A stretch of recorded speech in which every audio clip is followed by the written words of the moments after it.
माणसानं सृष्टीमधल्या अनेक प्राणीज आणि वनस्पती द्रव्यांचा आपल्या आरोग्यासाठी कसा फायदा होतो हे अगदी प्राचीन काळापासून शोधून काढलं, अभ्यास केला आणि त्याच्या नोंदी करून ठेवल्यात.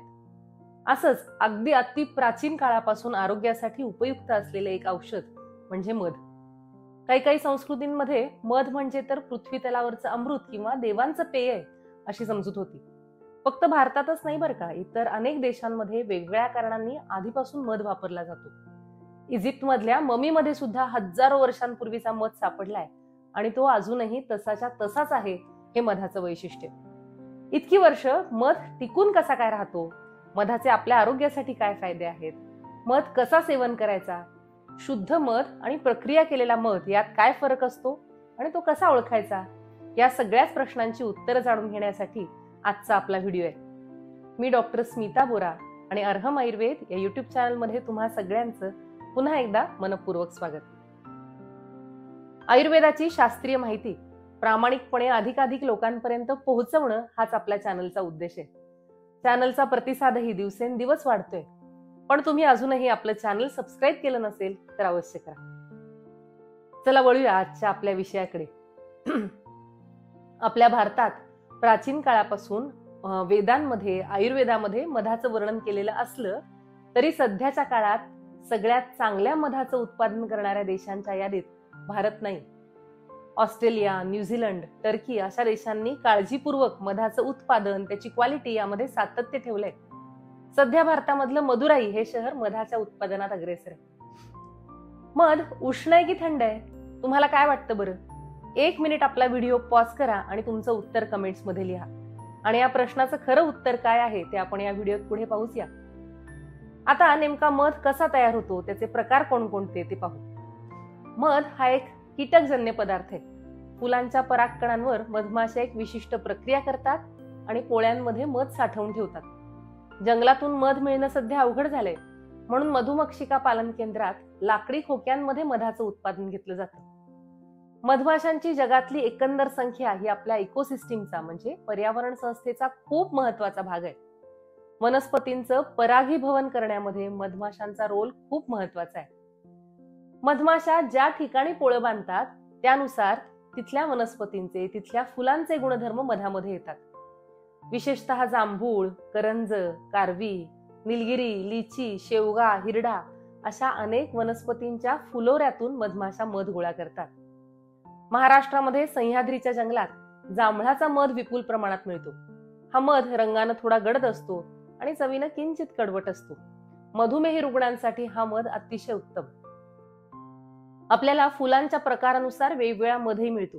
म्हणजे एकाच प्रकारच्या फुलांमधून गोळा केलेला म्हणजे युनिफ्लोरल किंवा मल्टीफ्लोरल म्हणजे अनेक प्रकारच्या फुलांमधून गोळा केलेला.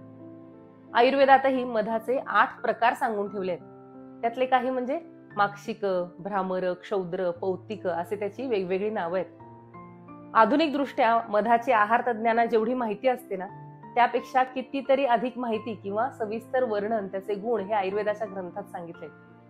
संस्कृतमध्ये मधाला मधु म्हणतात आणि त्यावरून शब्द आलाय मधुर. संस्कृत भाषा फार अर्थपूर्ण आणि सुंदर आहे, याची प्रचिती अशा उदाहरणांमधून नेहमीच येत असते. आणखी एक तुम्हाला माहितीये का, जो शुद्ध मध असतो ना तो कधीच खराब होत नाही. त्यामध्ये मधमाशांनीच एक नॅचरल प्रिझर्वेटिव्ह ऍड केलेला असल्यामुळे मध अगदी हजारो वर्ष तसाच्या तसा राहतो. फक्त त्याच्या दिसण्यामध्ये म्हणजे त्याचं रंग, रूप याच्यामध्ये थोडा बदल होऊ शकतो. जुना झालेला मध असतो तो थोडासा गढूळ होतो किंवा काळवंटतो, पण जुना झालेला मधही आरोग्यासाठी उत्तमच असतो. आता पाहू मधाचे आपल्या आरोग्यासाठी होणारे औषधी उपयोग कोणते. मध बाह्य आणि आभ्यंतर अशा दोन्ही प्रकारे वापरला जातो. म्हणजे लावण्यासाठी आणि पोटातून घेण्यासाठी. मधाचा सर्वात महत्वाचा बाह्य उपयोग म्हणजे जखमा भरून येण्यासाठी. यासाठी जुना मध फार उपयुक्त आहे. ज्या जखमा लवकर भरून येत नाहीत, त्यामध्ये इन्फेक्शन होत राहतं, अशा जखमा शुद्ध मध वापरला तर पूर्ण बऱ्या होतात. शिवाय कापलं, भाजलं अशा ठिकाणी मध लावला तर तिथे इन्फेक्शन होत नाही आणि तीही जखम लवकर भरून येते. त्वचा उजळण्यासाठी, त्वचेवरचे डाग, पिंपल्स कमी होण्यासाठी मध लावला त्याचाही फायदा होतो. चेहरा खूप ऑइली असेल, काळवंडला असेल तर मधामुळे स्किनचे जे पोर्स असतात म्हणजे छिद्र असतात ती स्वच्छ होतात. एक्स्ट्रा ऑइल कमी होतं, पिंपल्स कमी होतात, चेहऱ्यावर ग्लो येतो. आपला जो फेस पॅक आहे अरहमचा किंवा फक्त लिंबूचा रस आहे त्यामध्ये मध मिसळून आठवड्यातून एकदा दोनदा चेहऱ्यावर लावला आणि 10 मिनिटांनी चेहरा धुवून टाकला तर टॅन बराच कमी होतो. हे झाले मधाचे बाह्य उपयोग. आता आभ्यंतर उपयोग. चक्षुष्यम दीपनम स्वर्यम व्रणशोधनरोपणम सौकुमार्यकरम सूक्ष्मम परम स्रोतो विशोधनम वर्ण्यम मेधाकरम वृष्यम विशदम रोचनम. मधाचा पहिला महत्वाचा गुण आहे चक्षुष्य, म्हणजे डोळ्यांसाठी अतिशय हितकर. पोटातून मध घेतल्यामुळे त्याचा अँटीऑक्सिडंट जो गुण आहे त्याचा फायदा डोळ्यांना मिळतो आणि दृष्टी किंवा नजर सुधारण्यासाठी त्याचा उपयोग होतो. पूर्वी तर अंजन म्हणून देखील मध वापरला जायचा. माझ्या आजी सासू होत्या, त्यांना 100व्या वर्षी चष्मा नव्हता. त्या नियमानं रोज सकाळी मधाचं एक बोट डोळ्यातून काजळासारखं फिरवायच्या. त्यानंतर डोळ्यातून भरपूर पाणी यायचं, पण त्यामुळे डोळ्यांना कफाचे विकार होत नाहीत. म्हणजे कुठले तर डोळ्यांवर पडदा येणं किंवा दृष्टीची ताकद कमी होणं, अंधुक दिसणं, या सगळ्या प्रकारात मधाचा अंजन म्हणून चांगला फायदा होतो. मधाचा दुसरा फायदा आहे अग्निदीपन करणारा. मध पचायला हलका आहे, उष्ण आहे, शरीरातल्या टॉक्झिन्सचं पाचन करणार आहे, त्यामुळे अग्नीची शुद्धता होते. आणि अग्नी म्हणजे पचन शक्ती वाढायला मदत होते. याला म्हटलंय स्रोतो विशोधन. म्हणजे सगळ्या संस्थांमधल्या अगदी सूक्ष्म पेशींमध्ये जे दोष असतात त्यांची शुद्धी करणारा मध आहे. तिसरा उपयोग होतो वजन किंवा अनावश्यक मेद कमी करण्यासाठी. व्हिडिओच्या सुरुवातीला आपण प्रश्न घेतला होता ना की मध उष्ण आहे की थंड आहे. बऱ्याच जणांचा या बाबतीतला गैरसमज म्हणजे मध थंड असतो, पण तसं नाही. आयुर्वेदानुसार मध उष्ण आहे. त्याचबरोबर वृक्ष म्हणजे शरीरात कोरडेपणा निर्माण करणारा आणि लेखन आहे. लेखन म्हणजे काय तर एखादी गोष्ट खरवडून स्वच्छ करणे. अशा अर्थानं मध शरीरातून मेद, चरबी किंवा जे अनावश्यक दोष आहेत त्यांना स्वच्छ करण्याचं काम करतो. म्हणून वजन कमी करण्यासाठी मध उपयुक्त आहे. पण दिवसभरात सकाळी फक्त 1 चमचा मध तुम्ही घेतला आणि तुमची जीवनशैली वाटेल तशी ठेवली तर वजनात काही फरक पडेल का हो? म्हणजेच मध घेणं हे वजन कमी करण्याच्या प्रवासातली एक छोटीशी प्रक्रिया आहे. त्याच्याबरोबर जर तुम्ही आहार विहार, तुमची जीवनशैली, झोप, खाणं पिणं हे सगळं योग्य ठेवलं तरच वजन कमी होणार. आता चौथा उपयोग म्हणजे कफज विकारांमध्ये. आयुर्वेदानुसार कफासाठीचं सर्वोत्तम औषध म्हणजे मध. मधाचा औषधांबरोबर अनुपान म्हणूनही त्यामुळेच वापर केला जातो. कुठल्या औषधांबरोबर काय अनुपान घ्यायचं याचे काही नियम आयुर्वेदात सांगितलेत. जसं कुठल्या औषधाबरोबर गरम पाणी, कुठल्या औषधाबरोबर तूप किंवा कुठल्या औषधाबरोबर मध असं आयुर्वेदात सांगितलेलं आहे. अनुपानामुळे काय होतं तर औषधाचा गुण किंवा उपयोग वाढायला मदत होते. याशिवाय मध योगवाही आहे म्हणून अनुपानासाठी उत्तम आहे. योगवाही म्हणजे काय तर ज्या औषधाबरोबर मध दिला जातो त्या औषधाचे गुण वहन करणारा किंवा वाढवणारा आहे. या मधाच्या वृक्ष, उष्ण, लेखन आणि योगवाही गुणामुळे जेव्हा कफ विकार होतात तेव्हा मधाबरोबर औषध घेण्याचा सल्ला आयुर्वेदिक डॉक्टर्स देतात. जसं सर्दी, खोकला, दमा, जेव्हा कफ जास्त असतो तो अतिरिक्त चिकटपणा, ओलसरपणा शरीरातून स्वच्छ शुद्ध करण्याचं काम मधामुळे होतं. यामुळेच मधाला स्वर्य असाही एक शब्द वापरलाय. म्हणजे काय तर स्वर उत्तम करण्यासाठी गुणकारी. जे गायक आहेत, डॉक्टर्स आहेत, शिक्षक आहेत किंवा खूप बोलणारे लोक आहेत त्यांच्या आवाजाची गुणवत्ता चांगली ठेवण्यासाठी, स्वरामधलं माधुर्य टिकवण्यासाठी मध उपयुक्त आहे. मधाचा 5वा उपयोग होतो जंतुघ्न म्हणून.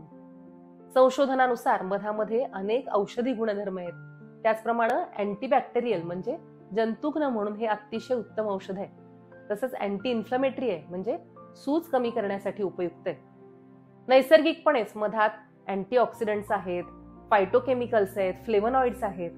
फ्री रॅडिकल्समुळे शरीराची होणारी जी हानी आहे किंवा जे डॅमेज आहे ते भरून काढण्यासाठी अशा प्रकारचे अँटीऑक्सिडंट अतिशय उत्तम. मध अगदी हजारो वर्षांपर्यंत खराब होत नाही, कारण याच्यामध्ये कधीच कुठल्याही फंगसची, बुरशीची किंवा सूक्ष्म जीवाणूंची वाढ होऊ शकत नाही. हा एकच पुरावा मध किती स्ट्रॉंग अँटीबॅक्टेरियल आणि किती स्ट्रॉंग अँटी फंगल आहे हे सांगण्यासाठी पुरेसा आहे. याच्याबरोबरच मेधाकर असा एक मधाचा गुण सांगितलाय. म्हणजे काय तर बुद्धीसाठी उत्तम, बुद्धिवर्धक. मध वृक्ष आहे म्हणजे प्रजनन शक्ती वाढवणार आहे. जर मध शुद्ध असेल तर रक्तातली साखर कमी करणारा आहे. जरी मध चवीनं गोड असला तरी त्यातली नैसर्गिक साखर रक्तातल्या साखरेचं प्रमाण खूप शूट करत नाही. म्हणून इतर सगळी पथ्य पाळून आणि तुमची शुगर बॉर्डर लाईन असेल तर तुम्हाला मध चालू शकतो. तर हे झाले मधाचे महत्वाचे उपयोग. आता पुढचा प्रश्न म्हणजे मधाची शुद्धता. मध गोळा करण्याची पारंपरिक पद्धत काय? तर झाडावरून, शेतातून किंवा जंगलातून मधाचं पोळं काढणं आणि त्यातून मध मिळवणं. तुम्ही जंगल बुक हा पिक्चर पाहिलाय का? त्यातला मोगली आहे ना, तो खूप मोठी मधाची पोळी भालू नावाच्या अस्वलाला काढून देतो. असं एक अॅनिमेशन त्याच्यात खूपच छान घेतलंय. पोळं काढल्यानंतर हा जो मध असतो त्यामध्ये बऱ्यापैकी कचरा किंवा अशुद्धी असू शकते, जसं मधमाशांचे पंख किंवा वनस्पतींचा काही कचरा या मधामध्ये येतो. हा मध गाळून घेतला की बराचसा कचरा निघून जातो. सुती कापडानं किंवा बारीक चाळणीनं हा मध गाळून घेतला जातो. सध्या मात्र जंगलांची झालेली बेसुमार तोड आणि मोठ्या प्रमाणात झालेलं शहरीकरण यामुळे भारतात असा शुद्ध मध मिळणं सगळ्यांना शक्य नाही. आमच्यासारख्या निमशहरी किंवा ग्रामीण भागात क्वचित असा मध मिळतो देखील. पण शहरांमधल्या वाढत्या मागणीला पुरवठा करणं इतक्या मधमाशांना देखील नैसर्गिकपणे शक्य होत नाही. म्हणूनच मधमाशी पालन केंद्र आहेत आणि त्यामध्ये मधाचं व्यावसायिक उत्पादन घेतलं जातं. लाकडी खोक्यांमध्ये मधमाशांचं पालन करून हा मध मिळतो आणि तोही शुद्ध आणि चांगलाच असतो. पण बऱ्याच कंपन्या हा मध विकताना त्यावर आणखी प्रक्रिया करतात, म्हणजे त्याचं शेल्फ लाईफ वाढावं किंवा मधाचा रंग आणखी चांगला व्हावा म्हणून मध पाश्चराईज करणं किंवा मध गरम करणं अशा प्रक्रिया केल्या जातात. व्यावसायिक दृष्ट्या कदाचित या प्रक्रिया आवश्यक असतातही, पण याच प्रक्रियांमुळे मधाचा औषधी गुणधर्म असतो तो थोडा उणावतो.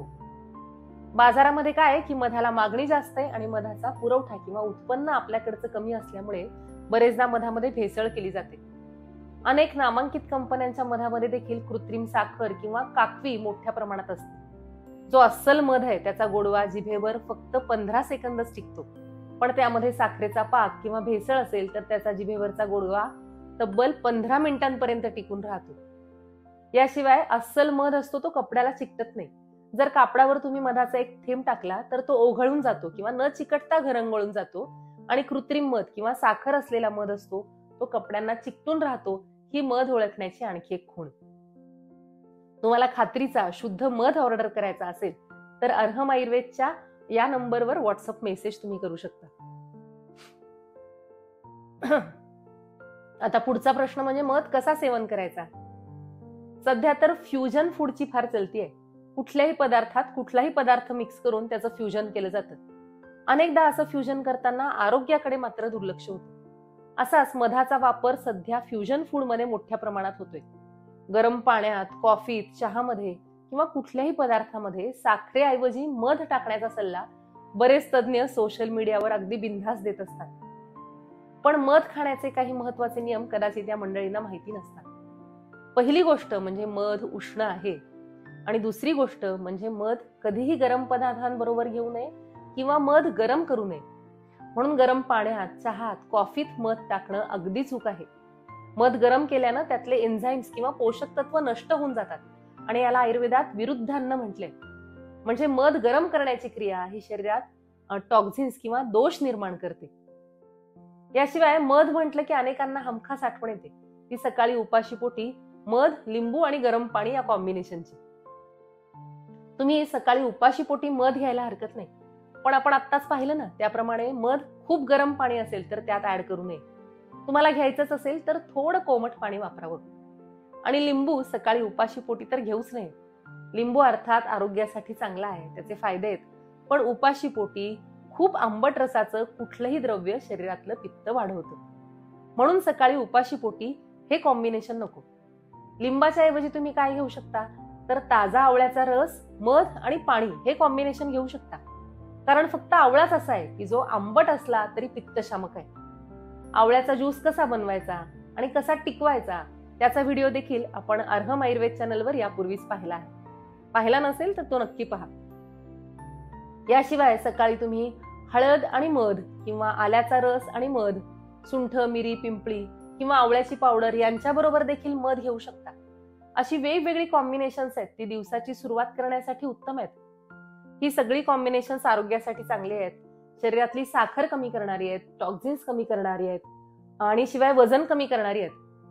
आपला जो अरहम च्यवनप्राश आहे याच्यामध्ये देखील शास्त्रोक्त प्रमाणात मध आहेच. त्यामुळे आवळा आणि मध या दोन्हीचे फायदे तुम्हाला च्यवनप्राश मध्ये एकत्रित मिळतात. याशिवाय च्यवनप्राश मध्ये जी औषधं आहेत त्यामुळे दिवसाची सुरुवात करण्यासाठी च्यवनप्राश सर्वात आयडियल. याशिवाय मध सेवन करताना तुमचं वय, तुमची प्रकृती यांचा विचार करून तुम्ही 1 ते 2 चमचे मध नुसता किंवा साध्या पाण्यात टाकून घेऊ शकता. पाण्यात टाकल्यानंतर जो शुद्ध मध असतो तो तळाला बसतो, पण साखर मिश्रित मध असेल तर तो पाण्यात विरघळतो ही शुद्ध मध ओळखण्याची आणखी एक खूण. तर असा शुद्धता आणि आरोग्य यांचं प्रतीक असलेला मध तुमच्या आरोग्यासाठी तुमच्या दैनंदिन आहारामध्ये योग्य प्रकाराने समाविष्ट करा आणि मधाचे सगळे फायदे मिळवा. या मधामुळे तुम्हाला आरोग्य आणि जीवनातलं माधुर्य मिळत राहो अशी शुभकामना. आरोग्या संदर्भातले तुमचे प्रश्न, आपल्या व्हिडिओ संदर्भातल्या प्रतिक्रिया, प्रतिसाद यांचं आपल्या चॅनलवर नेहमी स्वागत आहे. भेटूया पुढच्या व्हिडिओतून. शुभम भवतु. धन्यवाद.